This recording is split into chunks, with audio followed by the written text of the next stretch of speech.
Good morning, everybody. I know some of you are still working on breakfast, and we have some folks in line, so please just continue on. This is intended to be something really quite informal. Thank you for getting up early this morning. We had a wonderful presentation yesterday evening here by Matt Bond, and I understood from talking with a lot of folks that the faculty presentations went well yesterday, so it's good to see all of you back this morning.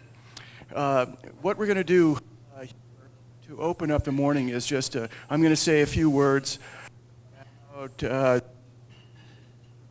things, and then answer any questions that you may have of me to the best of my ability. I've got to run off to the Parents' Council. I'm supposed to be there in about 45 minutes, so I have that much to talk fast. The bottom line is that the university continues to be in really good shape,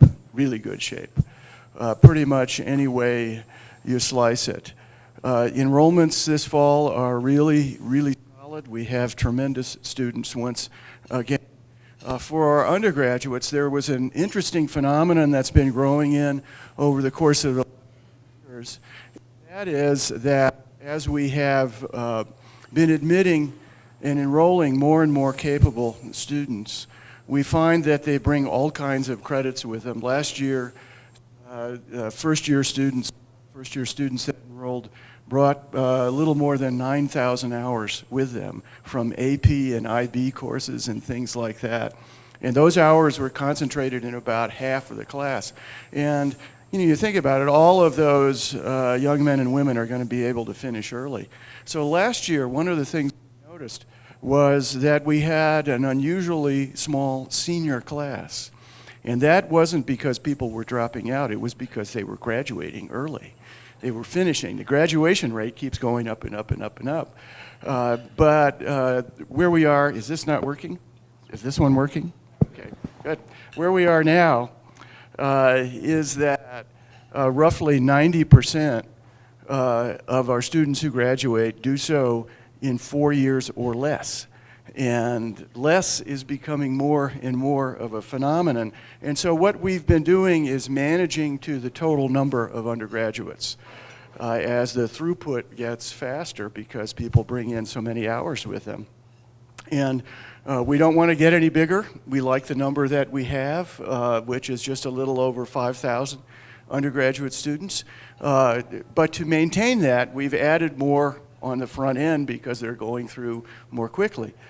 So this year's class that entered just this past September had roughly 150 more students in it.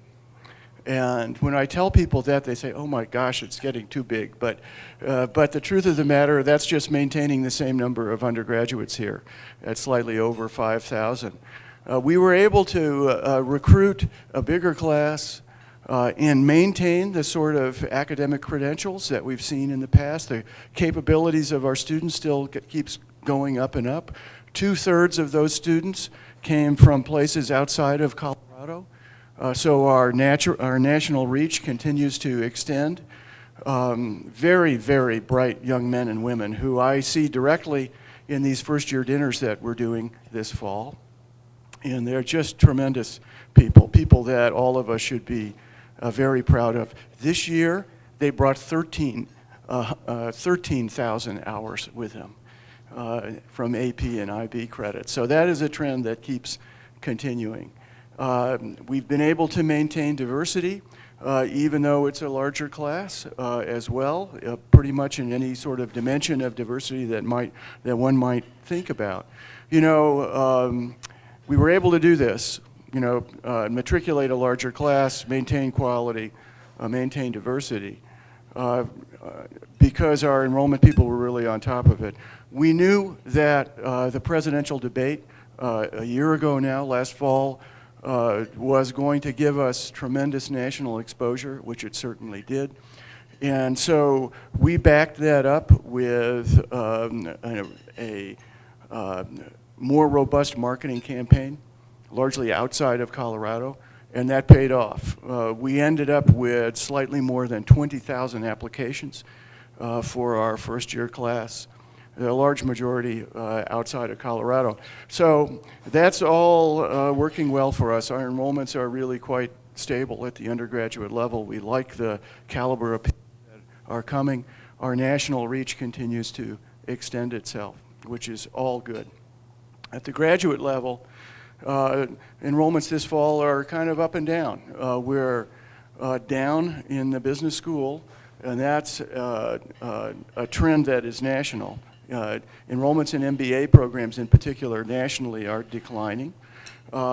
We're down in the law school relative to where we were last year. That also is continuing a national trend. You know, the total applicant pool for legal education, total number of applicants for law schools is only slightly more than half what it was 5 years ago nationally. And that is in response to a job market that has really been shrinking. Fortunately for us, we started shrinking our law school 5 years ago. That was not in response to a shrinking applicant pool. That was a quality initiative. We wanted a smaller population of much more capable students, and that was really a bar pass initiative. So in response to that, our bar pass rate has come straight up. It's now roughly 90%. It's where it should be. Our students are getting great jobs. But I think we are well aware of the fact that you know, one hears about the affordability issues with higher education. My opinion is that's going to hit first in graduate professional schools, just as it has in the law school. And that is because debt loads are highest for graduate students. They tend to be far higher for students in graduate professional programs than in undergraduate programs. The average debt load for an undergraduate student graduating from DU is about $26,000 total. Whereas for law students, it can be on the order of $100,000. For business students, it can be on the order of $75,000 or $80,000. And those are big numbers that constrain the choices of graduates, but also put considerable pressure on the absolute cost and affordability of graduate education. I think what we've done in law is by shrinking the program and by pushing in a lot more financial aid. We've added a lot of financial aid to law. So even though the applicant pool has declined in law, we've been able to really increase the capability of the students that we've been admitting. So that, I think, is really a template for what we may see in the coming years for other kinds of graduate education. Overall, financially, the university is very stable. You know, barring some unforeseen cataclysm out there, we're anticipating that we will finish the year with an operating margin well beyond budget. Once again, this is going to be our 25th year in a row of operating in the black. So we're quite stable.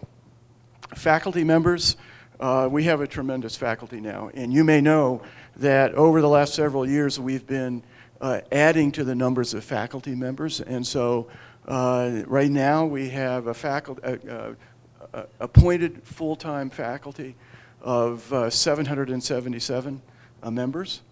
And add to that a raft of part-time faculty members as well, but 777 is well up from where we were. That number, when I started as chancellor, would have been in the 500s.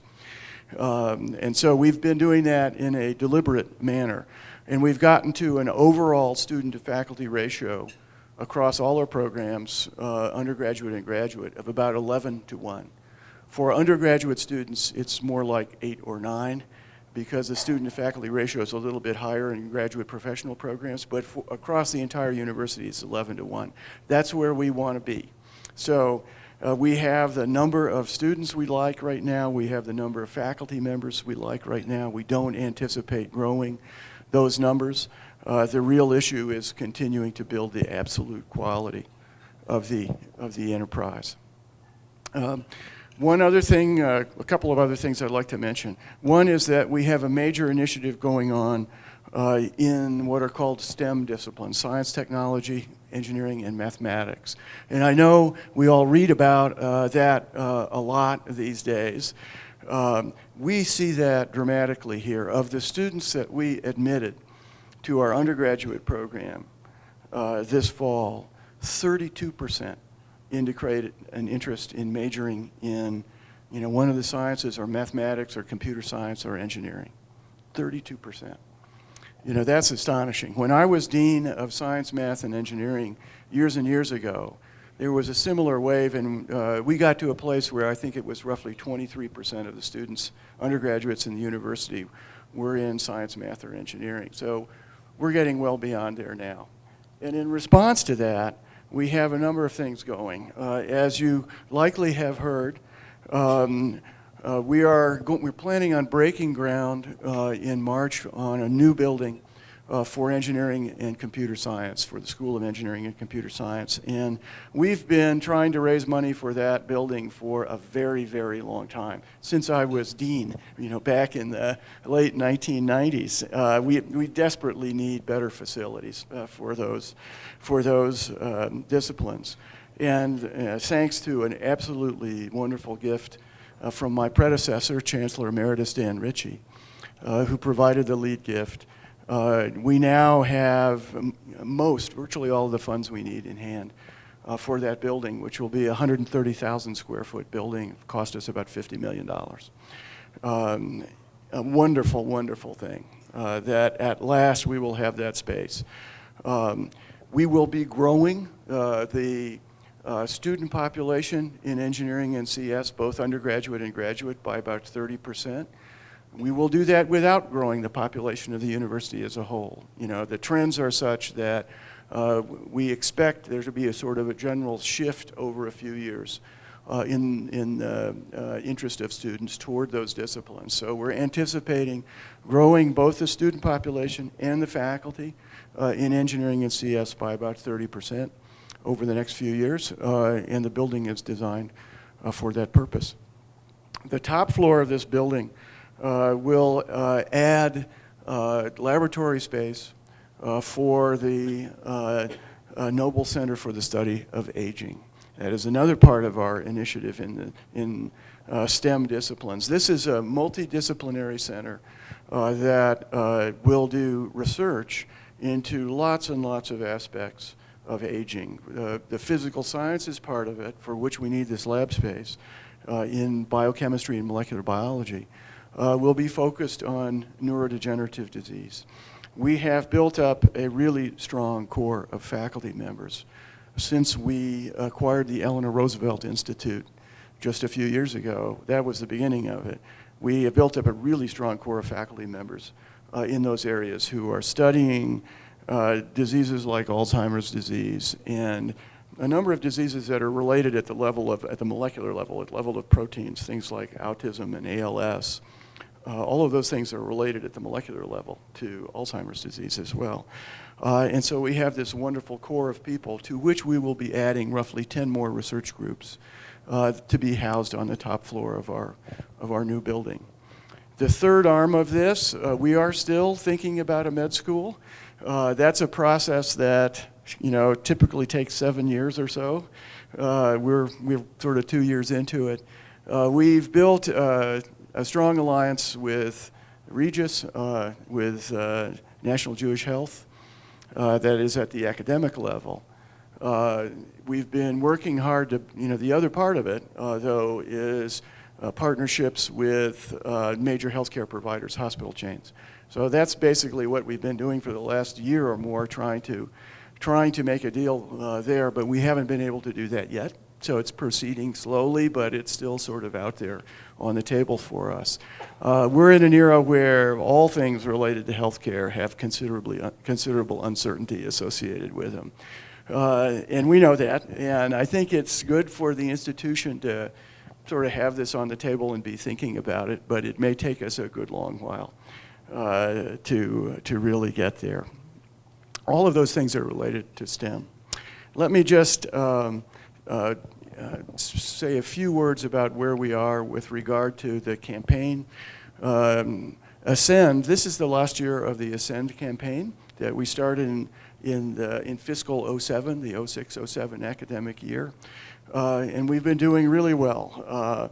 The campaign is at $436 million in gifts and commitments over that period of time. Far and away the most successful campaign we've had. And now it's touched virtually every aspect of the university. You know, I was just talking about buildings and the like. But the truth of the matter is that the bulk of the funds that have been raised are supporting students. Financial aid is a huge part of that.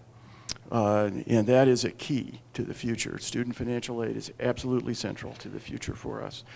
Support for faculty members has been a very big part of it as well.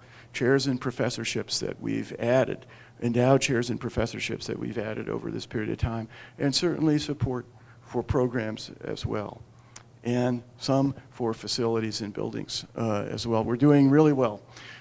We've raised, just in the first 4 months of this fiscal year, we've raised $30 million. I think in the last 12 months, $90 million. So we are having a real surge toward the finish of this campaign, which will end on June the 30th of 2014. You know, we timed it so that it would end at our 150th year. And so all of that is coming together nicely. So let me offer my thanks to all of you who've been a part of the Ascend campaign. It's really an important thing for the university that's been going quite well. Our endowment, which certainly has benefited from that campaign, our endowment now stands at about $411 million, with another $25 million in pledges that will come in, we know, over time.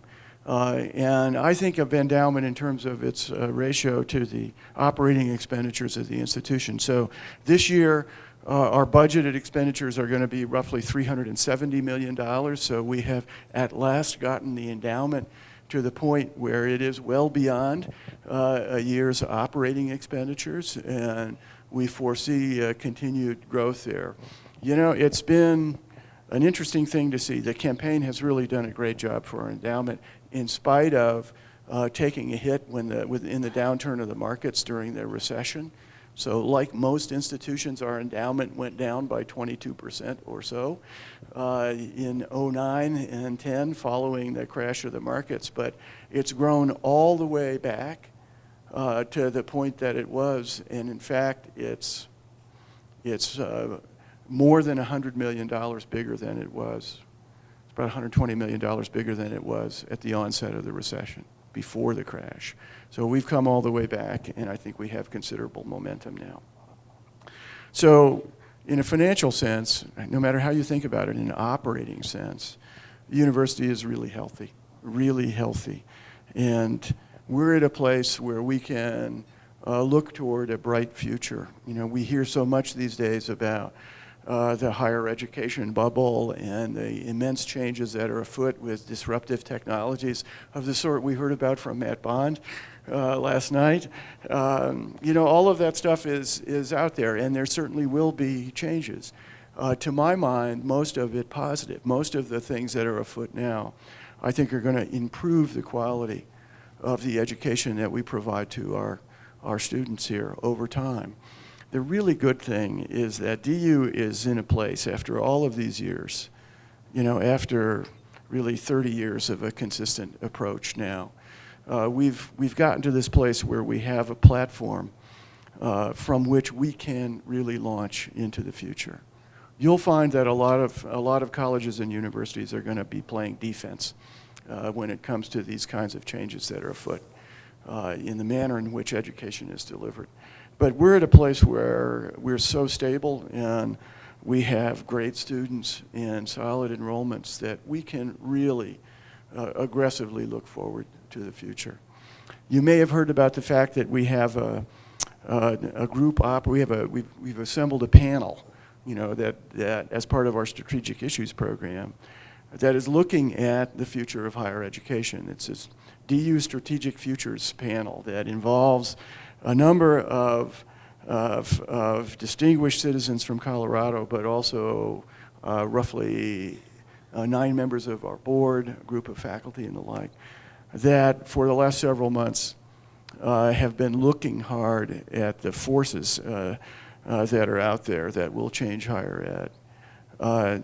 They're going to come forward with essentially a framework for change, roughly in the middle of this year, right after the first of the year, and that'll be followed by a strategic planning process here, a really deep representative strategic planning process that will chart the future for us. We're already working hard at a number of these things. Frankly, we're well ahead of the game already. In the manner that we normally do these things, we approach change through pilot projects. We see what works, we see what fails. We advance the scale of it. We keep building to the point where we're certain that what we do has a positive impact on our students, and then we implement it. And we're already well into that sort of thing. I will stop here and simply say that it's a really great time for the university, and in spite of all the hand-wringing that one sees out there, it's a fantastic time for higher education. It's a time of extraordinary opportunity for an institution like ours. We've spent the last 25 and more years working hard on the quality of what we do, and we're in a place where we can absolutely leap forward right now. I'm convinced of that. So I will stop and answer any questions that you may have. Yes, please.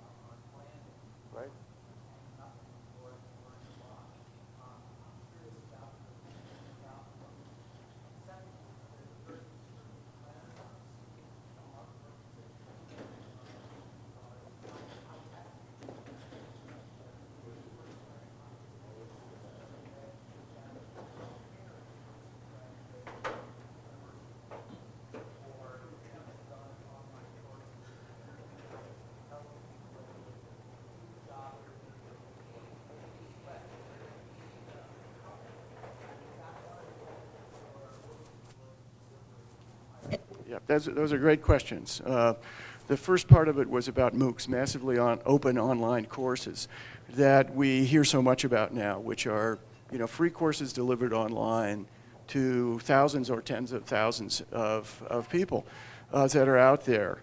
My opinion about MOOCs is they're really an interesting phenomenon, and I think are going to have a significant outcome. Right now, they're not associated with a real business plan, even though a lot of money has been put in up front of to these kinds of things.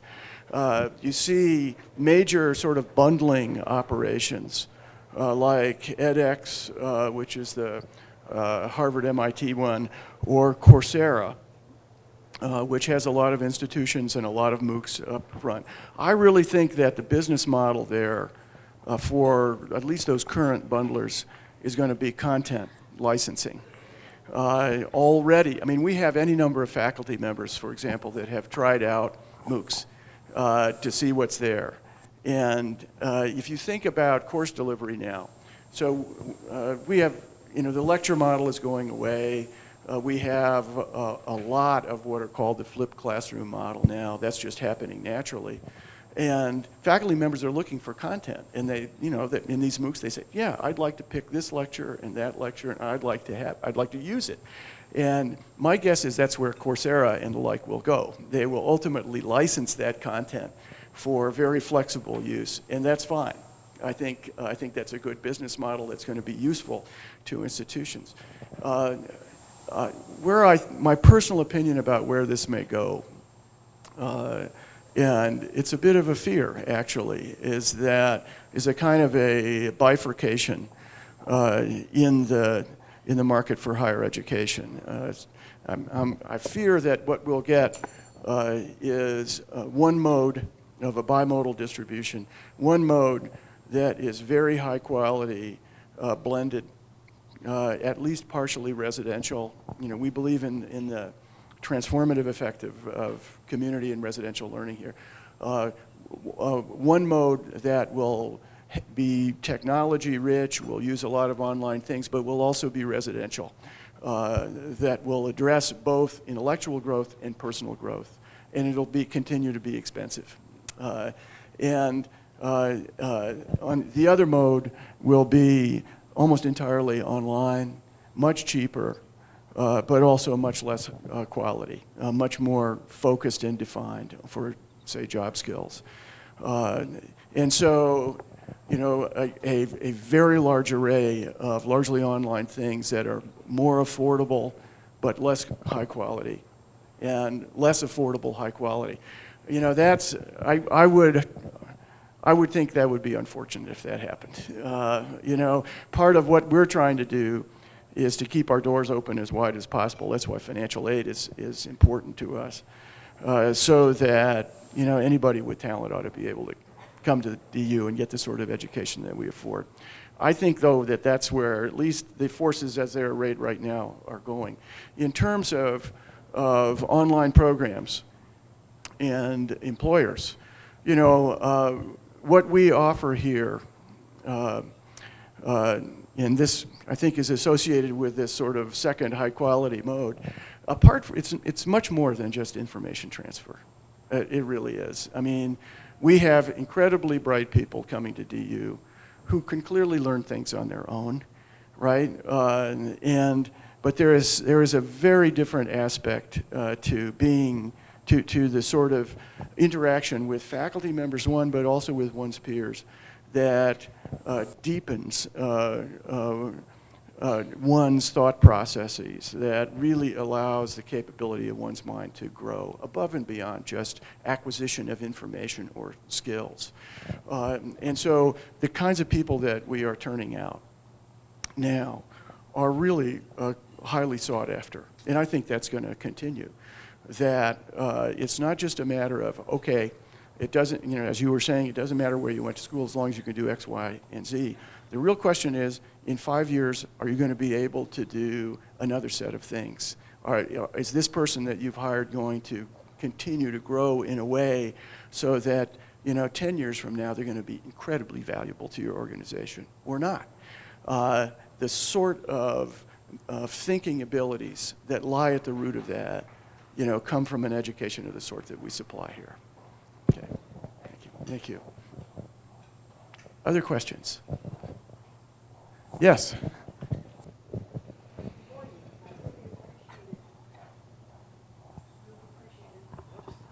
The update, oh, there we go. And there's so much valuable going on here at DU, and I was really excited about your initiative to increase STEM, because obviously that's a national imperative and probably a global imperative.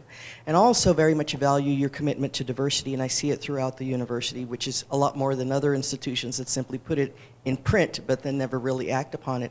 And I just wanted to ask about intentional synergy. That is, as you're growing your STEM discipline, are there going to be specific programs that also ensure that we get more women into these disciplines as well as students of color? Right, absolutely. That's a big part of it. Apart from building a building and adding faculty members, I mentioned expanding the numbers of students. STEM is an area where I think we have an unusual opportunity to build diversity.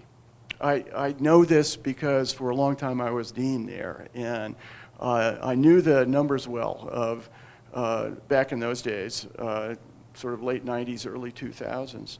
And there is a rare opportunity, both on the faculty side, in terms of adding faculty, and on the side of the students themselves. So a part of what we're doing in terms of diversity, part of what we're doing is a financial aid initiative as well. Tom Willoughby and I have been, we've set aside a specific pool of matching dollars. We're trying to raise scholarship money for those areas. And we set aside a pool of matching dollars that's already doing well, $5 million from the university that we hope to match. We think that for engineering and CS, if I can raise that money, that in those areas we ought to be able to fully meet the need of every student that comes to DU to study engineering and computer science, which would be an extraordinary thing for us. And it would, if we do so in a way that opens the doors to these other, domestic minority students, but also to women. So that's coupled with a robust recruiting effort as well. So a part of this, it's financial aid, but the other part of it is a specific program that mirrors the VIP program that we've had in place for a number of years. Some of you may know what that is. That began 20-something years ago. DU adopted the freshman class at West High School, which is a largely Latino population high school. And it's a peer counseling program. So West High School kids that have come to DU, we gave a small scholarship to, they served as peer counselors to students at West High School in terms of what does it take to go to college, right? What sort of courses do you have to take up front?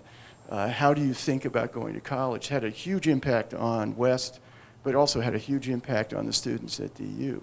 So we are going to be replicating one of those specific to STEM, in the Denver metro area as well. Especially in computer science, you have so few women. I don't even know the numbers on minorities, but I'm not talking about DU specifically, but nationally, well, nationally and engineering as well. Engineering nationally is 18% women among students of engineering. So it's disproportionately small. So there's a lot of work to be done there. But the other side of that, apart from recruiting students and the programs, I was talking with somebody. I mean, the job market for students in engineering and computer science is unbelievably robust in Denver. I was talking with a fellow and who was telling me that he did not, for somebody that had a degree in computer science, shouldn't be unemployed for more than a week in Denver. There are so many jobs here in those areas. So all of this is an effort to position the university in a way that presents a better target for that wave of students moving into those disciplines.